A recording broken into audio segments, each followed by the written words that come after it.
Hello students, I am your biology educator Biochart. Previous video में हमने prokaryotes के cell envelope के बारे में डिटेल स्टडी की थी। इस वीडियो में हम बाकी चीजों के बारे में डिस्कस करेंगे। So the first topic is nucleoid.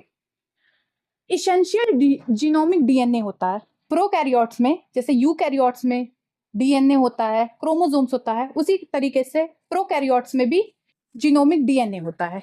Nuclear membrane absent होती है, ये तो हमें पहले से ही पता है, पिछले कई वीडियो से हम यही पढ़ते आ रहे हैं। प्रोकैरियोट्स में कोई भी मेम्ब्रेन नहीं होती है। DNA lie naked in the cytoplasm, मतलब डीएनए साइटोप्लाज्म में रहता है। बट क्वेश्चन ये होता है कि क्या डीएनए बिल्कुल भी कंडेंस नहीं होता है। नॉन हिस्टोन प्रोटीन उसमें नहीं होती, लेकिन और प्रोटीन होती है जो उसे कंडेंस करके एक जगह एक एरिया में बनाए रखती है। ऐसा डीएनए पूरा ऐसा फैला नहीं रहता, थोड़ा कंडेंस होता है। उस कंडेंस डीएनए को ही हम न्यूक्लियोइड कहते हैं। Single circular double standard DNA होता है। सिंगल क्रोमोसोम जिसे कह सकते हैं, मतलब जो डीएनए होता है वो इस तरीके से सर्कुलर, डबल स्टैंडर्ड मतलब 2 स्टैंडर्ड होते हैं इसके, और ये सर्कुलर होता है। सिंगल क्रोमोसोम जिसे कह सकते हैं। और DNA not associated with histone protein, जो कि हमने अभी पढ़ा कि हिस्टोन प्रोटीन का प्रोकैरियोट्स में कोई लेना देना होता ही नहीं।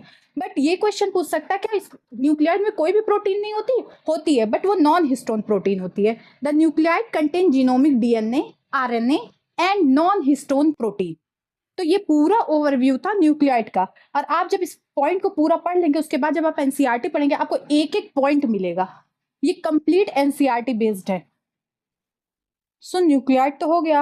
अब चलते हैं नेक्स्ट टॉपिक, जो है प्लाज्मिड। जब आप ना एनसीईआरटी को रीड करोगे तो आपको जो हमने न्यूक्लियोइड जो पहले एक्सप्लेन किया है वो सारे पॉइंट मिलेंगे। फिर जब आप प्लाज्मिड को पढ़ोगे ना तो ये भी सारे पॉइंट तो आपको मिलेंगे। तो आपको ये वीडियो लेक्चर पढ़ने के बाद एक बार बस एनसीईआरटी की रीडिंग करनी है, आपको क्लियर कट एकदम सारे पॉइंट मिलेंगे। सो प्लाज्मिड इन सम बैक्टीरिया, प्लाज्मिड जो होता है सारे बैक्टीरिया में नहीं मिलता है। अगर हम ये सोचे कि जितनी भी बैक्टीरिया है सब में प्लाज्मिड होगा, तो ऐसा नहीं है, सम बैक्टीरिया। तो यहाँ से भी क्वेश्चन स्टेटमेंट वाइज पूछ सकता है, plasmid found in some bacteria, all bacteria. तो इसमें एनटीए कंफ्यूजन क्रिएट कर सकता है, तो याद रखिएगा सम बैक्टीरिया। दूसरा, ये नॉन इसेंशियल होता है। जीनोमिक डीएनए जो होता है वो इसेंशियल होता है, ये नॉन इसेंशियल डीएनए होता है, इसका कोई बहुत इंपॉर्टेंट रोल नहीं होता है। हाँ, ये स्पेशल फिनोटाइप के लिए रहता है बैक्टीरिया में, जो अभी हम नीचे डिटेल स्टडी में आपको एक्सप्लेन करेंगे। इसका मैक्सिमम यूज ना बायोटेक्नोलॉजी में हम ज़्यादा करते हैं। जब आप क्लास 12th पढ़ेंगे, एक चैप्टर आता है बायोटेक्नोलॉजी का, उसमें हम एप्लीकेशन में इसका यूज़ करते हैं कि हम कैसे फॉरेन डीएनए को इसमें ऐड करते हैं और अपनी फॉरेन जीन का उसमें रेप्लिकेशन करवाते हैं, और अपना प्रोडक्ट जो हमें चाहिए रहता है वो हमें मिलता है। तो वो बहुत लंबा प्रोसेस होता है, जो आप आगे डिटेल स्टडी आप क्लास 12th में पढ़ेंगे। तो ये नॉन इसेंशियल होता है। Small circular double standard DNA होता है, ये भी डबल स्टैंडर्ड डीएनए होता है। अगर आपसे कोई कह दे कि जो प्लाज्मिड होता है क्या वो सिंगल स्टैंडर्ड होता है, तो वो स्टेटमेंट रॉन्ग होगी। प्लाज्मिड डबल स्टैंडर्ड होता है और ये स्मॉल होता है। दूसरा क्वेश्चन ये आपसे पूछ सकता है कि क्या न्यूक्लियोइड और प्लाज्मिड सेम साइज के होते हैं? नहीं, ये स्मॉल होते हैं। एक ये क्वेश्चन बन गया। प्लाज्मिड स्मॉल होते हैं, सर्कुलर होते हैं और डबल स्टैंडर्ड होते हैं। तो ये एक पूरा पॉइंट हो गया। Outside the genomic DNA extra chromosomal DNA होता है, मतलब एक्स्ट्रा होता है। कोई चीज़ आपके पास एक्स्ट्रा है तो बहुत अच्छी बात है, नहीं है तो कोई इतना भारी भरकम बात नहीं है। कंफर्म यूनिक फिनोटाइप, जैसे कि ना जो ये प्लाज्मिड होता है इसके अंदर एंटीबायोटिक रेजिस्टेंस जीन कुछ बैक्टीरिया में पाई जाती है।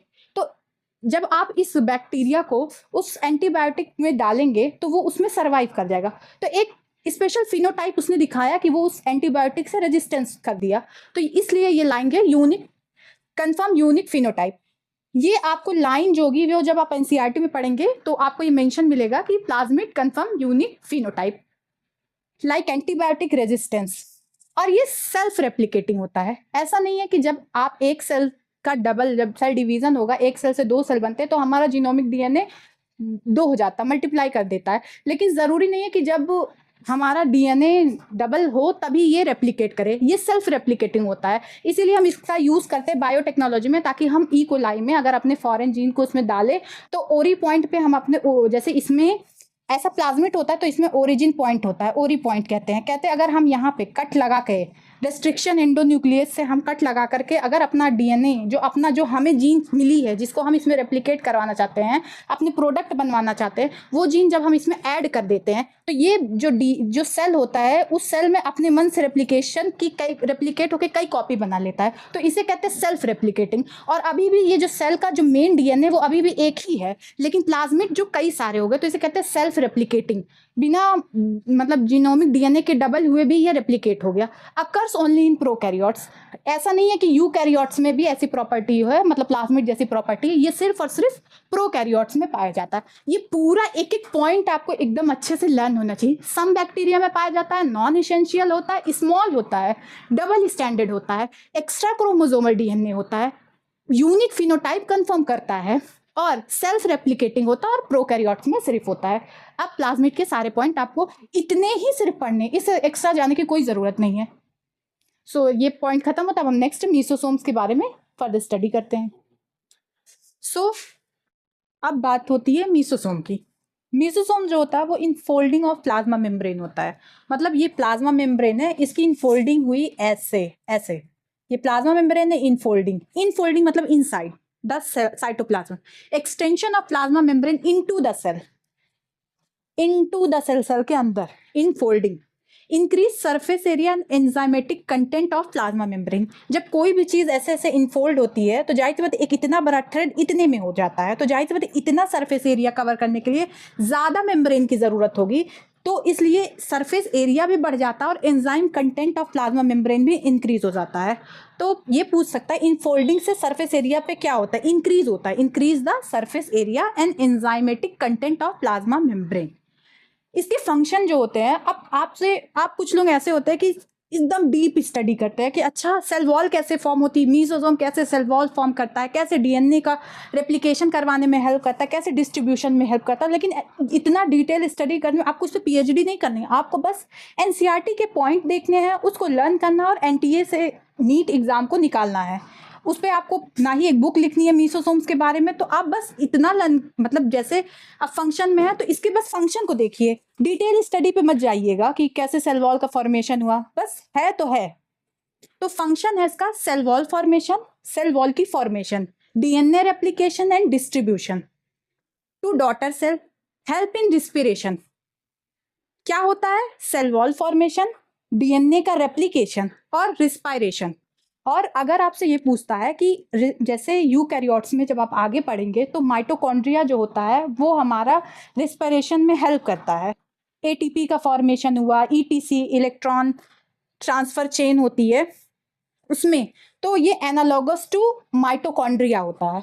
ये एक क्वेश्चन पूछ सकता है आपसे कि मीसोसोम को अगर हम यूकैरियोट से किसी ऑर्गेनेली से कंपेयर करना चाहते हैं तो वो कौन सा हो सकता है, राइबोसोम्स हो सकता है, और गोल्गी बॉडी हो सकता है, माइटोकॉन्ड्रिया हो सकता है। तो वो माइटोकॉन्ड्रिया के एनालॉगस होता है, क्योंकि वो रिस्पिरेशन में जैसे ये हेल्प करता है वैसे माइटोकॉन्ड्रिया भी हेल्प करता है। तो ये हो गया। और ओनली अकर्स इन प्रोकैरियोट्स। एक और ये क्वेश्चन आपसे हो सकता है कि क्या मीसोसोम जैसे राइबोसोम्स जो होता है वो यूकैरियोट्स और प्रोकैरियोट्स दोनों में होता है, जबकि टाइप्स अलग अलग होते हैं। वो 70S होता है, इसमें 70S होता है प्रोकैरियोट्स में, और यूकैरियोट्स में 80S होता है, सब यूनिट्स होती है। तो ये only occur in prokaryotes, mesosome में ऐसा कोई एक्सेप्शन नहीं होता है। और इसके फॉर्म में वेसिकल ट्यूब्यूल एंड लेमेली, ऐसे प्लेट लाइक, एक के ऊपर एक प्लेट लाइक स्ट्रक्चर, ऐसे प्लेट एक दूसरे पे स्टिक होती है, उसे लेमेले कहते हैं। तो ये फॉर्म पे भी आपको क्वेश्चन पूछ सकता है कि what is the form of mesosomes. और अब मीसोसोम्स का तो हो गया कि ये एक्सटेंशन होता है प्लाज्मा मेम्ब्रेन का।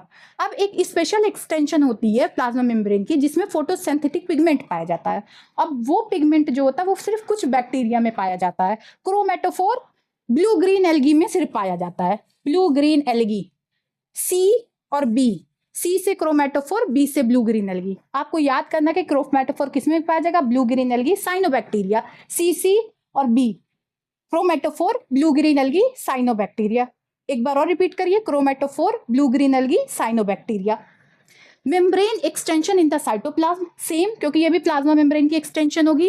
Occurs in blue green algae, जो अभी मैंने इतनी अच्छे से आपको याद करवाया है कि blue green algae, cyanobacteria, chromatophore, ये 10-12 पढ़ेंगे आपको 100% याद हो जाएगा।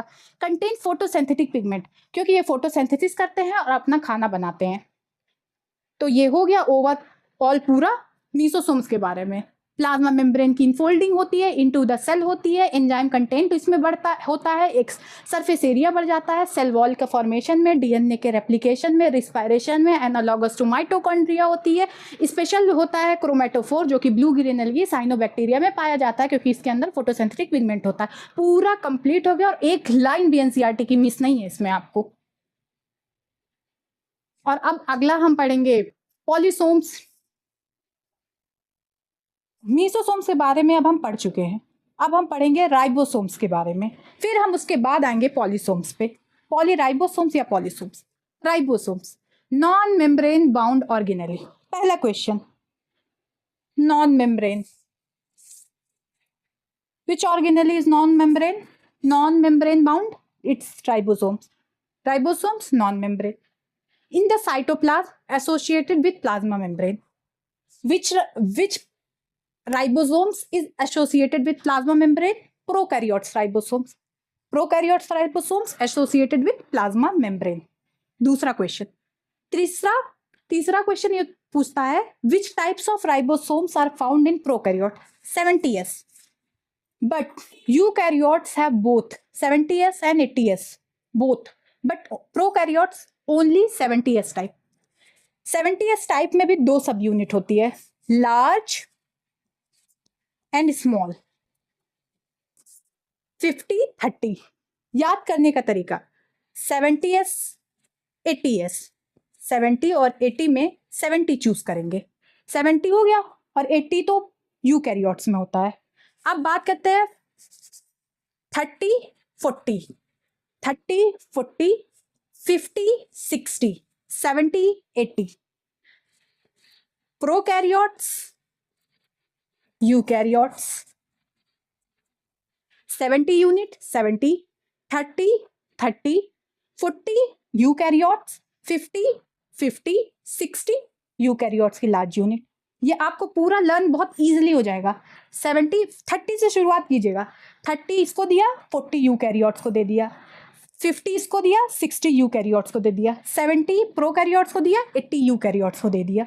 तो 70 में आ गया 30 एंड 50, स्मॉल एंड लार्ज पूरा मिला करके बन गया 70S ribosomes. 15 to 20 nanometre size होती है, ये बहुत ज़्यादा अच्छे से आप डाटा लर्न कर लीजिए।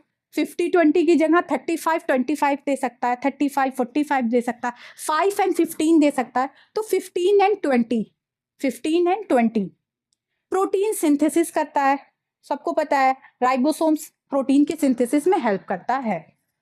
अब राइबोसोम्स की पूरी इतना ही पॉइंट आपको एनसीईआरटी में मिलेगा। अब राइबोसोम्स से ही एसोसिएटेड है पॉलीराइबोसोम्स, या इसके नाम में भी आ जा रहा पॉलीराइबोसोम्स, या हम इसे कहते हैं पॉलीसोम्स। ओनली इन प्रोकैरियोट्स, सिर्फ और सिर्फ प्रोकैरियोट्स में पाया जाता है, यूकैरियोट्स में पॉलीसोम्स जैसी कोई चीज एग्जिस्ट ही नहीं करती है। Several ribosomes on a single standard of mRNA, ये है एमआरएनए और इस पे बहुत सारे राइबोसोम्स आकर के अटैच हो गए, में अटैच, और एमआरएनए को प्रोटीन में, मतलब एमआरएनए से प्रोटीन का सिंथेसिस हुआ, इसे हम ट्रांसलेशन कहते हैं। ट्रांसक्रिप्शन में डीएनए टू आरएनए बनता है, आरएनए टू प्रोटीन होता है, उसे हम ट्रांसलेशन कहते हैं। तो वही पॉलीराइबोसोम्स एक तरह से होता है कि एमआरएनए पे राइबोसोम्स आकर के स्टिक हो जाता है और फिर उसमें प्रोटीन का सिंथेसिस करवाता है। तो इनडायरेक्टली हम कह सकते हैं कि राइबोसोम प्रोटीन का सिंथेसिस करवाता है। ये पूरा डिटेल आप लोग अच्छे से अपनी कॉपी में नोट कर लीजिए और एक एक पॉइंट आपको लर्न करना, क्योंकि आप जब इसको एकदम अच्छे से लर्न कर लेंगे ना तो आपको एक भी पॉइंट एनसीईआरटी से बाहर मिलेगा ही नहीं और आपका 100% नीट में स्कोर हो सकता है। सो नेक्स्ट टॉपिक है अब पिलाई एंड फिम्ब्रियाई। पिलाई elongated tubular helping DNA transfer. Elongated मतलब लंबी सी, ट्यूबुलर मतलब ट्यूब लाइक, और डीएनए ट्रांसफर में जब ये ट्यूब लाइक होगी तो एक बैक्टीरिया से दूसरे बैक्टीरिया में यहाँ से डीएनए ट्रांसफर में हेल्प करेगी। पिलाई और फिम्ब्रियाई जो होती है वो सरफेस स्ट्रक्चर होती है, ओरिजिनेटेड होती है सेल मेम्ब्रेन से, मतलब प्लाज्मा मेम्ब्रेन से ये ओरिजिनेटेड होती है। तो जब हम प्रोकैरियोट्स का स्ट्रक्चर पढ़े तो उसमें ये मेंशन हुआ था पिलाई, फिम्ब्रियाई एंड फ्लैजिला, ये जो होता है वो सरफेस स्ट्रक्चर होता है originated from cell membrane that is plasma membrane. लेकिन जब आप फ्लैजिला के बारे में एनसीईआरटी में पढ़ेंगे तो एक जगह लिखा हुआ है सेल वॉल, और एक जगह लिखा हुआ है सेल मेम्ब्रेन, प्लाज्मा मेम्ब्रेन। तो बट एग्जैक्ट आंसर ये है सेल मेम्ब्रेन, मतलब प्लाज्मा मेम्ब्रेन। इलोंगेटेड हो गया, ट्यूबुलर हो गया, और हेल्प इन डीएनए ट्रांसफर। दूसरा होता है फिम्ब्रियाई, जो होता है वो स्मॉलर होता है, ब्रिस्टल लाइक फिम्ब्रियाई होती है। मतलब ये अगर ये प्लाज्मा मेम्ब्रेन है ना, ऐसे से ब्रिस्टल लाइक। ये एक सरफेस स्ट्रक्चर होता है। मतलब इन दोनों के बारे में अब ये पॉइंट है कि सरफेस स्ट्रक्चर होते हैं sprouting out of the cell, मतलब सेल के बाहर। मतलब ये सेल है, इसके बाहर ये पिलाई होगा, ये फिम्ब्रियाई होगा। नो रोल इन मोटिलिटी, मतलब इसका मोटिलिटी में कोई रोल नहीं होता है। आपसे कह सकता है पिलाई, फिम्ब्रियाई और flagella both have role in motility, all have role in motility, तो यह है नो रोल इन मोटिलिटी। सिर्फ फ्लैजिला का रोल होता है मोटिलिटी में, जो अभी हम फर्दर आगे स्टडी करेंगे। दूसरा, फिलाई और फिम्ब्रियाई मतलब सम बैक्टीरिया में attachment to the host and rock stream, मतलब अटैचमेंट के लिए मतलब काम आता है। मतलब अगर ये रॉक स्ट्रीम है तो इस पे आकर के अटैच करने में ये हेल्प करता है। तो ये पॉइंट आपको लर्न करता है इन सम बैक्टीरिया। बहुत माइनर चीज आपको पढ़ते हुए आगे बढ़ना है। In some bacteria attachment to host and rock stream, ये उसका पूरा है कि पिलाई जो होता है इलोंगेटेड होता है, ट्यूबुलर होता है, हेल्प इन डीएनए ट्रांसफर होता है।